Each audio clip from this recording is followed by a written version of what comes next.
Hello everyone, good morning. कैसे हैं आप सभी? आई होप आप लोग सभी अच्छे होंगे और अच्छे से अपना जो भी प्रॉपर अपना वर्क है उसको कर रहे होंगे। ऑनलाइन क्लासेस में आप सभी का स्वागत है। और आज की जो हमारी वीडियो है उसमें हम अपने 11th क्लास के एक नए लेसन को सीखेंगे, ठीक है। और उस लेसन के बारे में क्या कुछ उसमें दिया हुआ है, राइटर क्या कहना चाहता है, किस तरह का वो आपको मैसेज देता है, ये सारी बातें इस लेसन में आज हम सीखेंगे, ठीक है। तो ये हमारी 11th क्लास जो है उसकी हॉर्नबिल का लेसन नंबर 8 है। और if we think about the chapter name that is silk road, अगर हम इसके लेसन की बात करते हैं, इसके नेम की बात करते हैं, तो लेसन का नाम जो है हमारा क्या है, सिल्क रोड है। और इसके जो ऑथर हैं, राइटर हैं, निक मिडलटन इसके ऑथर हैं, ठीक है। You can see the name of the chapter silk road and the name of the writer Nick Middleton. अब आप ध्यान से देखिए, इसमें ये जो निक मिडलटन है, ये through this chapter silk road what he wants to say you, किस चीज़ के बारे में बताना चाहता है, क्या बताना चाहता है, यू विल सी हेयर। आप ये सारी चीज़ यहाँ देखिए। इसमें सबसे पहले अगर हम बात करते हैं इसके चैप्टर के टाइटल की, इसके राइटर की ही, क्योंकि कोई भी जो लेसन है जब हम शुरू करते हैं उसके राइटर का नाम, उसके लेसन का जो टाइटल है उसको समझना ज़रूरी है, ठीक है ना। तो ये जो टाइटल है सिल्क रोड, ये जो टाइटल है सिल्क रोड, आप लोगों ने सुना होगा, एसएसटी आप पढ़ते हैं, उसमें एक सिल्क रूट के बारे में बताया गया है ना।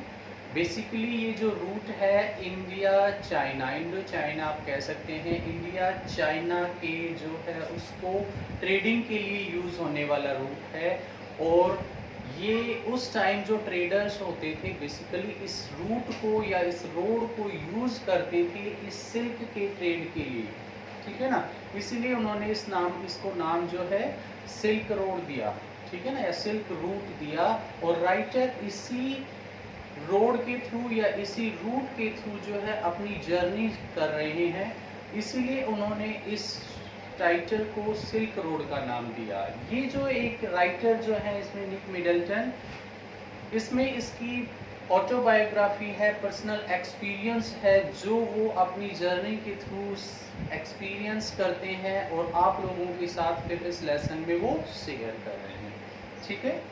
समझ आए यहाँ तक? सिंपल वे में बोले तो silk road in the sense आप कह सकते हैं कि इंडिया और चाइना का जो ट्रेड होता था उसमें बेसिकली ट्रेडर्स यूज़ करते थे इस रोड को, इस रूट को, इस और किस चीज़ के लिए, सिल्क के व्यापार के लिए। तो इसे सिल्क रूट या सिल्क रोड का नाम दिया गया। राइटर ने इसे सिल्क रोड इसीलिए कहा है क्योंकि वो इसके थ्रू अपनी यात्रा को, अपनी जर्नी को आगे बढ़ाते हैं।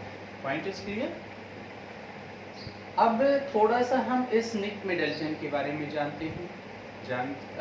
देखते हैं क्या है निक मिडलटन, ठीक है। तो यहाँ मैंने कुछ पॉइंटों को आपके सामने बोर्ड पे मेंशन किया हुआ है। Through these points you will understand the whole summary of this chapter. इस वीडियो में आप लोगों को जो इसकी समरी है उसको बेसिक रूप में हम बताएंगे, क्योंकि ये जो लेसन लिखा है राइटर ने, निक मिडलटन ने जो लिखा है, इसमें वो अपने पर्सनल एक्सपीरियंस को बेटा आपके सामने शेयर कर रहा है। तो और एक जो उसकी यात्रा है, ठीक है ना, एक जो यात्रा है तो उसमें इसने किसी फिक्शन को यूज़ नहीं किया है, पर्सनल एक्सपीरियंस है, जो सामने देखता है, जिन फैक्ट्स को देखता है, तो वही फैक्चुअल जो डिस्क्रिप्शन है वो उसने दिया है। तो काफ़ी सारे फैक्ट इसमें मिलेंगे जो हम इसकी समरी के बाद उन सारे फैक्ट्स को भी जानेंगे, ठीक है ना। इस लेसन को हम 3 पार्ट में डिवाइड करके उसके सारे फैक्ट्स को जानेंगे, लेकिन उससे पहले आज की वीडियो में आप इसकी ब्रीफ समरी के बारे में समझिए। ब्रीफ समरी से आपको इसको लेसन को समझने में हेल्प मिलेगी, इसके कैरेक्टर्स को जानने में हेल्प मिलेगी, कौन कौन इसके कैरेक्टर होते हैं उसमें, राइटर के साथ उसकी जर्नी में, ठीक है ना। और फिर उन फैक्ट्स को हम समझेंगे। Point is clear? तो क्या कहता है निक मिडलटन के बारे में जानने की अगर हम कोशिश करें, तो जो निक मिडलटन है ये एक फिजिकल ज्योग्राफर हैं, ठीक है ना, ये एक फिजिकल ज्योग्राफर हैं। ज्योग्राफर आप जानते हैं अच्छे से, ज्योग्राफर है ना, जो ज्योग्राफी की जानकारी है ना, ज्योग्राफी की जानकारी दे, ज्योग्राफर होता है। ज्योग्राफी हम किसे कहते हैं, बेसिकली ये जो टर्म आपका एसएस का पार्ट है उसी ज्योग्राफी का, तो ज्योग्राफी मीन्स आप कह सकते हैं जियो प्लस ग्राफी है ना। तो जियो इन द सेंस अर्थ और graphy in the sense description. तो अर्थ की जो description, it means the whole description of the earth we have to learn in geography. So he is a physical geographer in the sense he move here and there in many places, many countries and try to the new things regarding the earth, ठीक है ना, related to the earth, अर्थ के बारे में बहुत सारी चीजें जानने की वो कोशिश करता है। सो एक फिजिकल ज्योग्राफर है, कहता है इसने अर्थ की बहुत सारी चीज़ों को जानने के लिए लगभग 15 जो कंट्रीज हैं, 15 कंट्रीज जो हैं उनकी उसने यात्रा की है, ठीक है ना। और वो एक ज्योग्राफी के प्रोफेसर हैं, वो एक ज्योग्राफी के प्रोफेसर हैं and he taught in Oxford university, ठीक है ना। क्या कह सकते हैं, निक मिडलटन के बारे में अगर आप जानते हैं या जानना चाहते हैं तो कुछ इसमें बताया गया है that he was a physical geographer और उसने लगभग 15 देशों की यात्रा की है ना। और ऑक्सफोर्ड यूनिवर्सिटी जो है, ऑक्सफोर्ड यूनिवर्सिटी में वो ज्योग्राफी के प्रोफेसर है। Pointers clear?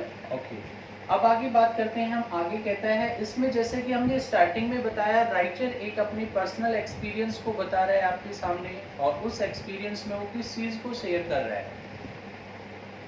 In this lesson writer tells you about his personal experience of a journey. तो उस जर्नी का जो एक्सपीरियंस है वो आपको राइटर बता रहा है।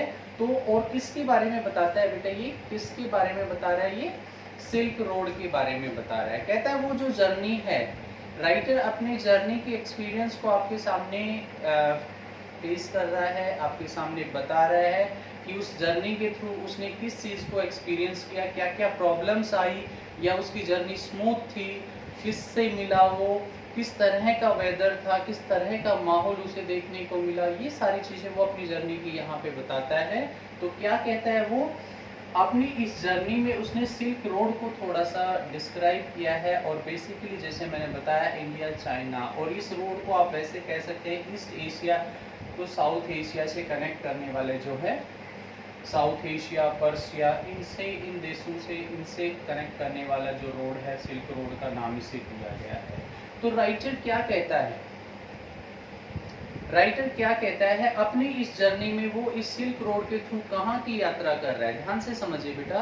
अपनी इस यात्रा में राइटर सिल्क रोड के थ्रू कहाँ की यात्रा करता है, कहता है वो अपने इसमें यात्रा करना चाहता है माउंट कैलाश, ठीक है, माउंट कैलाश की यात्रा करना चाहते, कैलाश पर्वत की यात्रा, क्योंकि उसने क्या, माउंट कैलाश के बारे में बहुत सारी जो स्पिरिचुअलिटी कह सकते हैं आप, उसकी जो एक धार्मिक मान्यता कह सकते हैं, या लोग उसको इतना ज़्यादा पूजते हैं, इतना मानते हैं, वो सब ये जानना चाहता था कि ऐसा वहाँ पे क्या है कि लोग उस जगह को इतना ज़्यादा मानते हैं। तो कैलाश, माउंट कैलाश और लेक मानसरोवर, उसके बारे में, ये अपने आप में बहुत फेमस है वहाँ पे, और कहता है इनके बारे में राइटर जानना चाहता था, इसीलिए वो क्या करता है, इनकी यात्रा करता है, देखना चाहता था कि क्या है उन जगहों के ऊपर, क्यों जो लोग हैं उनकी वहाँ इतनी पूजा करते हैं, इतना सब उसमें मानते हैं, ये सब राइटर जो है वो देखना चाहता है, ठीक है। और एक चीज और बताता है, वहां पे कैलाश माउंटेन पे पहुंचने के बाद, कहता है कैलाश माउंटेन पे पहुंचने के बाद राइटर जो है परफॉर्म कोरा परफॉर्म करना चाहता था। अब एक वर्ड हमारे पास ये जो आया है कोरा, व्हाट इज दिस वर्ड, क्या है ये वर्ड कोरा जो है, पूरा बेसिकली आप कह सकते हैं एक बुद्धिस्ट रिचुअल्स होता है, बुद्धिस्ट लोगों का जो अपना गॉड के लिए या अपने भगवान के लिए एक परफॉर्म करना होता है, जो वो वहाँ जाके परफॉर्म करते हैं। और राइटर भी उस जगह पे जाके इस चीज़ को परफॉर्म करना चाहता था। वो ये जो बुद्धिस्ट लोग होते थे वो इस कोरा को जो परफॉर्म करते थे वो उसे खुद अपने उस पर उसका एक्सपीरियंस लेना चाहता था। Point is clear?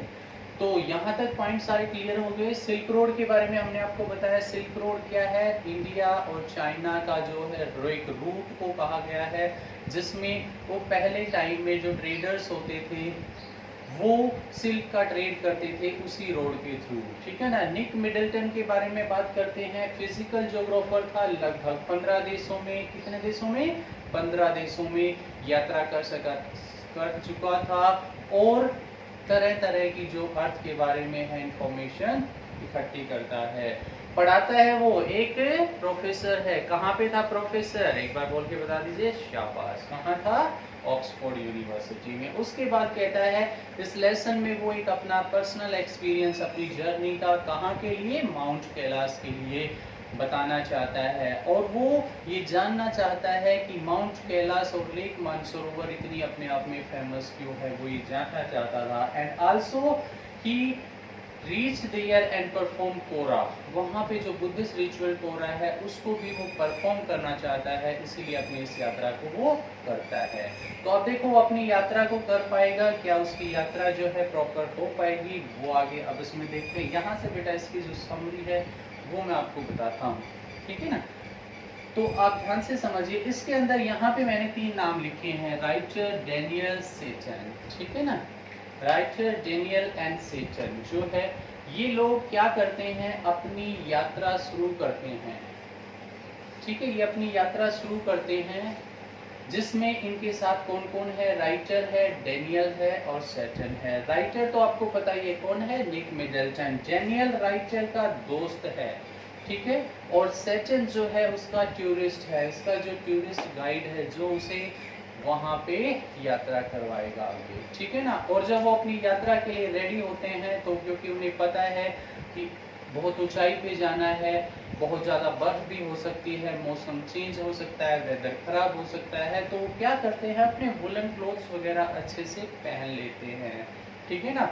और वो अपनी यात्रा स्टार्ट करते हैं थ्रू अ कार, एक कार के थ्रू। अपनी उस कार में वो यात्रा शुरू करते हैं जिसमें उनके कौन कौन होते हैं बेटे यात्रा के अंदर? शाबाश, राइटर है और कौन है? डेनियल है और सेटन है, ठीक है ना। ये तीनों अपनी उस यात्रा को शुरू करते हैं और क्योंकि उन्हें बर्फ से बचना था, ठंड से बचना था, इसीलिए अपने वुलन क्लोथ जो है वो वहाँ से, ठीक है ना। अब वो कहता है वहाँ से राउ जो जगह है वहाँ से उन्होंने यात्रा स्टार्ट की है, ठीक है ना। आगे लासा से होते हुए आगे जाते हैं और यहाँ पे ये जो सेटन है उनका टूरिस्ट गाइड है, ये इनको बताता है, क्या बताता है?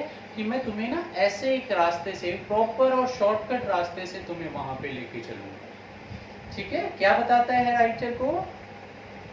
यस, उसका गाइड बताता है कि वो उनको एक बहुत अच्छे रास्ते से लेके जाएगा, जिस रास्ते के थ्रू क्या होगा कि उनका जो रास्ता है इजीली पास हो जाएगा।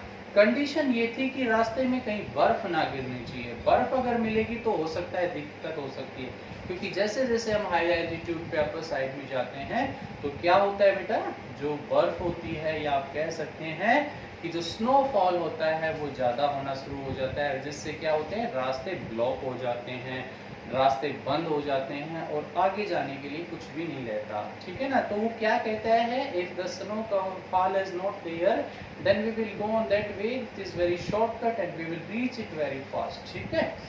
अब वो वहां से शुरू कर देते हैं। कहता है ब्यूटीफुल साइट। अब जब वो आगे जा रही है तो देखने को मिलती है, राइट, कहता है बहुत अच्छी अच्छी साइट्स देखने को मिलती है, यानी इतने ब्यूटीफुल सीन दिखाई देते हैं। इस तरह से जब हम अपर साइड में जाते हैं तो बहुत अच्छी अच्छी चीज़ें वहाँ पे रहती हैं। तो राइटर्स जो होता है उसको भी बहुत अच्छे सीन वहाँ पे दिखाई दे रहे हैं और वो उनके बारे में डिस्क्राइब करता है कि कुछ माउंटेन सीन्स थे, कुछ चीज़ें थी ग्रीनरी थी, इस तरह की चीज़ें उन्हें देखने को मिल रही थी। और अब क्या होता है, जिस बात का डर था वही हुआ कि आगे जाके क्या शुरू हो जाता है, स्नोफॉल स्टार्ट हो जाता है, यानी बर्फ़ गिरनी शुरू हो जाती है।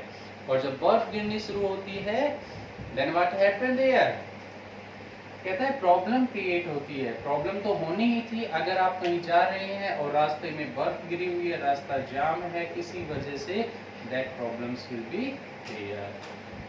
कहता है ये और भी प्रॉब्लम्स वहाँ पे क्या थी, देखो अब राइटर यहाँ थोड़ी सी अपनी उसमें पूरी डिटेल से आप जानेंगे राइटर को कौन कौन सी प्रॉब्लम हुई, लेकिन यहाँ हमने स्पीडली शॉर्टली आपको बताया है। और क्या है कि वहाँ आगे स्टार्ट होती है प्रॉब्लम। सबसे पहली प्रॉब्लम बर्फ का गिरना, स्नोफॉल शुरू हो जाता है, बर्फ गिरनी शुरू हो जाती है, ठीक है ना, जिस पे बहुत ही स्लो जो है ड्राइविंग होती है। फिर कहता है जितना हाई एल्टीट्यूड था, अब एल्टीट्यूड यानी जितना ऊपर हम जाएंगे, ऊपर की तरफ बढ़ेंगे, तो वहाँ पे क्या होगा, जो ऑक्सीजन की भी प्रॉब्लम होती है, सांस लेने में दिक्कत होने लग जाती है, ठीक है। और बर्फ़ वहाँ पे गिर रही थी, हाई एल्टीट्यूड पे जो ब्रीदिंग प्रॉब्लम है यानी ऑक्सीजन की जो प्रॉब्लम थी वो हो जाती है। उसके बाद एक चीज़ और स्टार्ट होती है, क्या, रोड जो होते हैं वहाँ पे ट्विस्टेड होते हैं, यानी कर्व होते हैं, एकदम कर्व लेके रोड होते हैं। और ड्राइवर की जो रिस्पॉन्सिबिलिटी बहुत ज़्यादा बढ़ जाती है कि वो अपने पैसेंजर को बड़े आराम से उस कार को ड्राइव करके ले जाए कि कहीं थोड़ी सी अगर गलती होती है तो कार जो है वहाँ गिर सकती थी, ठीक है ना। तो रोड जो थे एकदम कर्व करते हुए थे कि एकदम से टर्न ले रहे थे, जिनको उन्हें बहुत ही देख के संभल के वहाँ से चलना होता था, ठीक है ना। उसके बाद आगे प्रॉब्लम क्या होती है, फ्यूल की प्रॉब्लम शुरू हो जाती है। और फ्यूल की क्या प्रॉब्लम शुरू होती है, फ्यूल जो है ना वेपराइज होना शुरू हो जाता है। फ्यूल जो वेपराइज होना शुरू हो जाता है, और उन्हें डर था कि कहीं मतलब यहाँ प्रॉब्लम हो, तो इसलिए उन्होंने क्या किया था, उसका जो टैंक है उसको खोल दिया था ताकि जो एक्स्ट्रा है, ज़्यादा है, वो अपने आप वेपराइज हो जाए और उन्हें दिक्कत ना हो, ठीक है। इस तरह की ये प्रॉब्लम्स उनको आई। अब कहता है वो क्या करते हैं यहाँ से, ठीक है ना, यहाँ से वो क्या करते हैं, राइटर जो होता है, इनके साथ डैनियल था, डैनियल जो है वो क्या करता है, वापस लौट जाता है। अब वो कहता है मैं आगे नहीं जाऊंगा, ठीक है ना। और वो वहाँ लासा की ओर, लासा जो जगह थी, यानी राउ से स्टार्ट की, लासा होते लासा से वहाँ से वो अपनी उस जगह पे वो वापस चला जाता है। अब देखिए यहाँ पे क्या हुआ, राइटर जो है वापस चला गया, सॉरी डैनियल जो है यहाँ से वापस चला जाता है। अब जब डैनियल वापस जाता है तो उनके साथ कौन रह जाता है, सैटर्न रह गया और राइटर रह गया। सैटर्न और राइटर दोनों वहाँ पे रह जाते हैं, ठीक है ना। यहाँ तक समझ आया होगा, क्लियर है पॉइंट। एक बार इसको यहाँ से फिर से एक बार सिंपल वे में देखिए। कहते हैं राइटर, डैनियल और सैटर्न अपनी यात्रा शुरू करते हैं लासा से, और वो क्या करते हैं, राउ से, लासा से, और वो क्या करते हैं वहाँ पे वुलन क्लोथ्स वगैरह, अपनी अच्छी से क्लोथिंग वगैरह, अपनी अच्छी सारी चीज़ें उनको पैक करके अच्छे से लेके जाते हैं। कार के रास्ते से जा रहे हैं, सैटर्न बताता है उनको बहुत अच्छे रास्ते से लेके जाएगा अगर बर्फ़ नहीं होती है। रास्ते में वो बहुत अच्छे अच्छे साइट्स को देखते हैं, और कुछ आगे जाने के बाद वही प्रॉब्लम शुरू हो जाती है, यानी स्नोफॉल शुरू हो जाता है और प्रॉब्लम शुरू हो जाती है। स्नोफॉल की प्रॉब्लम, ऑक्सीजन की प्रॉब्लम, ट्विस्टेड रोड की प्रॉब्लम और फ्यूल की प्रॉब्लम, इस तरह की प्रॉब्लम्स को फेस करते हैं, जिनको देखते हुए डैनियल क्या करता है, वहीं से वापस हो जाता है कि उसे नहीं जाना कहीं भी, और वो वापस लासा की ओर मुड़ जाता है। सैटर्न और राइटर, अब आगे देखिए। अब आगे अगर हम देखते हैं तो कौन रहता है यहाँ पे, सैटर्न रहता है और राइटर रहता है, ठीक है। सैटर्न राइटर वो पहुंचते हैं नेक्स्ट डे कहाँ पे, होर नाम की एक जगह होती है। कौन सी जगह होती है, होर, ठीक है। और वहां राइटर उस जगह को देखता है, and he feel very bad when he saw this site. वो एक जो जगह थी, होर कहता है अपने आप में बहुत ही डल प्लेस था, वहाँ कोई ग्रीनरी वगैरह नहीं थी, हल्की फुल्की जो फोना वगैरह आप कह सकते हैं वो थी, हल्की फुल्की वनस्पति थी, और उस एरिया में बिल्कुल भी एक ब्यूटी जो थी वो बिल्कुल नहीं थी। और राइटर उस एरिया को देख के बड़ा सैड होता है, उदास होता है, और वे वहाँ से आगे जाते हैं।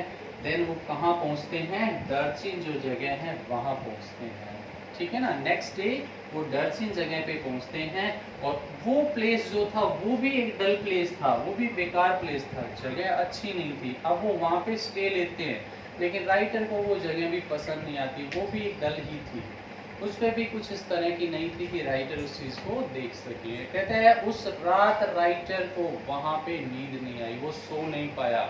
ठीक है, क्यों नहीं सो पाया? एक तो उसे साइनस हो गया था, कोल्ड हो गई थी। साइनस यानी problems in the nose to breathe, सांस लेने में जो दिक्कत हो जाती है, ठीक है ना। और कोल्ड यानी ठंड की वजह से उसे सांस लेने में दिक्कत हो रही थी, साइनस हो गया था। और वो क्या करता है, उस रात को सो नहीं पाया था, तो सेटन क्या करता है, उसे लेके जाता है, किसके पास लेके जाता है? डॉक्टर के पास लेके जाता है। डॉक्टर उसका चेकअप करता है और देखता है और उससे पूछता है कि तुम इस जगह पे कभी पहले भी आए हो या फर्स्ट टाइम ही आए हो? तो राइटर जो निक मिडल्टन है वो बताते हैं I came here the first time, so the doctor told him that there is no worry about it because you came here first time and this is on high altitude, so oxygen problem will be there and you have the problems in breathing due to the lack of oxygen and the upper side places. So कहता है वो उसे दवाई देता है कुछ, ठीक है ना। राइटर उसे बताता है कि उसने उसको दवाई दी और कुछ छोटी छोटी जैसे हम कागज़ में लपेट के चूरन टाइप में देते हैं उसमें, है ना, वो इस तरह की 15 करके कुछ छोटी छोटी इस तरह की पुड़िया बना के देता है। और राइटर बताता है कि उनका जो टेस्ट था कुछ इस तरह का, जो दालचीनी वगैरह होती है उसके जैसा उसका टेस्ट था। और वो कहता है कि हमें घबराने की कोई ज़रूरत नहीं है, ठीक है। अब यहाँ से सैटर्न जो है वो भी छोड़ जाता है। सैटर्न बिकॉज आपने यहाँ पे देखा कि वो उसका टूरिस्ट गाइड था और वहाँ तक उसको छोड़ने की ड्यूटी थी, तो उसे तो और भी अपने जो गाइड टूरिस्ट वगैरह है उनको लेके आना था, तो वो तो अपने जो है काम के लिए उसको कर रहा था और वो वहाँ से वापस हो जाता है। अब उसको बहुत बुरा लगता है क्योंकि डेनियल उसका जो दोस्त था उसने उसका साथ छोड़ दिया और दूसरा कहता है जो सैटर्न था उसने भी उसका साथ छोड़ दिया। तो क्या होता है, वो दोनों साथ छोड़ के चले गए। अब राइटर यहाँ पे अकेला हो गया। राइटर जो है लेकिन उसे तो अपने क्या करनी थी, अपनी यात्रा को पूरा करना था, ठीक है ना। अब वो क्या करता है, कैफे होता है वहाँ पे, ठीक है, उसमें जाता है कॉफ़ी के लिए। कैफे में बैठा हुआ है, कॉफ़ी पीने के लिए वहाँ पे जाता है और वहाँ उसे एक कंपेनियन की ज़रूरत थी कि कोई ऐसा उसके साथ मिले जो उसकी यात्रा को आगे बढ़ा सके, ठीक है ना। और उसे वहाँ पे कहता है, कौन मिलता है? नोरबू जो है एक नाम का आदमी मिलता है, ठीक है ना। नोरबू एक नाम का आदमी जो बेसिकली तिब्बतियन था, तिब्बत का था और ये बीजिंग यूनिवर्सिटी में जो है वहाँ पे पढ़ाता था, ठीक है ना। और अब पढ़ा हुआ था और कहता है अपनी रिसर्च के लिए वहाँ आया हुआ था। वो ये जानना चाहता था माउंट कैलाश, लेक मानसरोवर के बारे में, उसकी जो स्पिरिचुअलिटी है उनके बारे में जानना चाहता था, अपनी रिसर्च करना चाहता था। अब राइटर को वो मिल जाता है और वो दोनों एक दूसरे के बारे में जानते हैं और अब अपनी यात्रा को क्या करते हैं, आगे बढ़ाते हैं, ठीक है ना। और इस तरह से उनकी अब यात्रा में कुछ फैक्ट बताए हैं उसने ड्यूरिंग हिज जर्नी। उन फैक्ट्स को हम 3 पार्ट में डिवाइड करके अगली क्लास में समझने की कोशिश करेंगे। यहाँ तक इसकी जो समरी है आई होप आप लोगों को समझ आई होगी, ठीक है ना। इसको आप ध्यान से समझिए, कोई भी क्वेश्चन इसमें बनता है आप लोग इसे अपने आप से बनाने की कोशिश कीजिए और नेक्स्ट वीडियो में हम इसके जो भी फैक्ट हैं उनको समझेंगे और इस समरी को एक बार रिकैप्चुलेट करेंगे in the next class. So you will see this video and try to understand the summary of the lesson Silk Road. Thank you so much. Have a good day.